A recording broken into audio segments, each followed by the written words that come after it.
Hello friends, welcome back to our YouTube channel facts friend. ఈరోజు video వచ్చి ఏంటంటే stock market రిలేటెడ్గా మీరు ఇన్వెస్ట్మెంట్ పెట్టడానికి మెయిన్గా అందరూ స్టాక్ మార్కెట్ని ఎంచుకుంటారు కదా. అందులో స్టాక్స్ని అయితే కొంటూ ఉంటారు కదా. రిలయన్స్ కంపెనీ షేర్స్ అని, టాటా కంపెనీ షేర్స్ అని, ఇంకా చాలా మంచి మంచి కంపెనీ షేర్స్ అన్ని మీరు కొంటూ ఉంటారు కదా. అది కొన్నప్పుడు సర్టెన్ అమౌంట్ మీరు పెడతారు. ఫర్ ఎగ్జాంపుల్ స్టాక్ రేంజ్ వచ్చేసి రూ. 1000 ఉంటే రూ. 1000 పెట్టుకుంటారు కదా.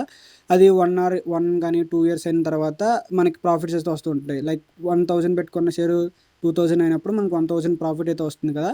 అలా కాకుండా మనం స్టాక్ మార్కెట్లో స్టాక్స్ కొన్న తర్వాత ఇన్ని సంవత్సరాలు లేదా మనం స్టాక్స్ని ఓన్ చేసుకున్న రోజులు మనకి డివిడెండ్ అయితే వస్తుందన్నమాట. అలాంటి డివిడెండ్ కోసమే అసలు ఏంటి డివిడెండ్ ఎలా వర్క్ అవుతుంది, ఎలాంటి షేర్స్లో ఎక్కువ డివిడెండ్ వస్తుందో ఈరోజు వీడియోలో మనం తెలుసుకోబోతున్నాం. Let's get in to the video. ముందుగా డివిడెండ్ అంటే ఏంటో తెలుసుకుందాం. డివిడెండ్ అంటే ఏంటంటే, ఇప్పుడు ఫర్ ఎగ్జాంపుల్ ఒక ఎక్స్ అనే కంపెనీ మీరు షేర్ హోల్డర్స్తో ఓన్ చేస్తున్నారు అనుకున్నప్పుడు ఆ ఎక్స్ అనే కంపెనీ ఒక పర్టికులర్ క్వార్టర్లో హై రిటర్న్స్ ఇచ్చాయనుకోండి, ఎక్కువ ప్రాఫిట్స్ ఇస్తే ఆ ఎక్స్ అనే కంపెనీ ఎవరైతే షేర్ హోల్డర్స్ ఉన్నారో వాళ్ళకి సమ్ అమౌంట్ ఇస్తుంది అనమాట. సమ్ పర్సంటేజ్ ఆఫ్ అమౌంట్ ఎవరైతే షేర్స్ కొనుక్కున్నారో వాళ్ళకి ఇస్తుంది. ఆ ఇచ్చే అమౌంట్ పేరే డివిడెండ్ అంటారు.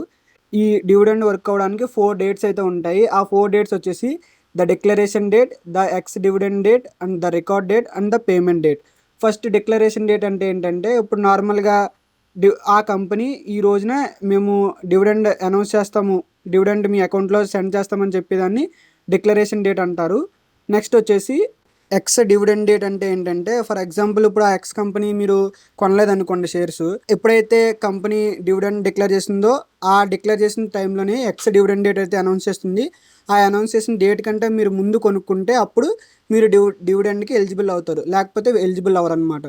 నెక్స్ట్ వచ్చేసి the record date. The record date అంటే ఏమిటంటే, మీరు ఇప్పుడు ఆ ఎక్స్ కంపెనీలో షేర్స్ అయితే ఓన్ చేసుకున్నారు కదా, వాళ్ళకి సమ్ రికార్డ్ ఉంటుందన్నమాట. ఎవరు ఎంతమంది మన కంపెనీలో షేర్ను ఓన్ చేసుకున్నారో అనే డీటెయిల్స్ అంతా ఎక్స్ డేట్లో, ఆ ఎక్స్ కంపెనీ రిలేటెడ్ డేటాలో ఉంటుంది.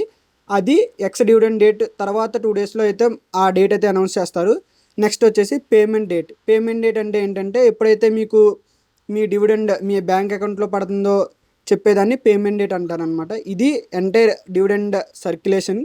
నెక్స్ట్ వచ్చేసి ఏ కంపెనీస్ ఎక్కువ డివిడెండ్ అయితే మనకు ఆఫర్ చేస్తున్నాయో చూద్దాం. ఈ చెప్పే 5 స్టాక్స్ మనకి ఎక్కువ డివిడెండ్ అయితే ఆఫర్ చేస్తాయి. అందులో ఫస్ట్ స్టాక్ పేరు వచ్చేసి డీబీ క్రాప్. నెక్స్ట్ స్టాక్ పేరు వచ్చేసి Gujarat Pipavav private limited. Next వచ్చేసి బాల్మార్ లైవరీ కంపెనీ. నెక్స్ట్ వచ్చేసి Hindustan petroleum corporation limited. Next వచ్చేసి చెన్నై పెట్రోలియం కార్పొరేషన్ లిమిటెడ్. ఈ 5 కంపెనీలు కూడా మనకి ఎక్కువ డివిడెండ్ అయితే ఆఫర్ చేస్తూ ఉంటాయి. అందులో ఫస్ట్ స్టాక్ డీబీ క్రాప్ వచ్చేసి March 3, 2025 నాటికి డివిడెండ్ 6.4% అయితే ఆఫర్ చేసింది.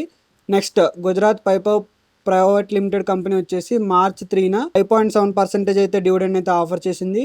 నెక్స్ట్ బల్మార్ లావరీ కంపెనీ వచ్చేసి సేమ్ March 3, 2025 నాటికి 5.5% అయితే డివిడెండ్ ఆఫర్ చేసింది. Hindustan petroleum corporation limited company March 3, 2025 నాటికి 7.1% అయితే డివిడెండ్ ఆఫర్ చేసింది. నెక్స్ట్ అలాగే Chennai petroleum corporation limited company March 3, 2025 నాటికి 12.2% డివిడెండ్ అయితే చాలా ఆఫర్ చేశాయి. ఇవి ఫ్రెండ్స్ మన స్టాక్ మార్కెట్లో ఉన్న కంపెనీలో ఎక్కువ డివిడెండ్ ఆఫర్ చేసిన కంపెనీస్ అయితే ఇవే.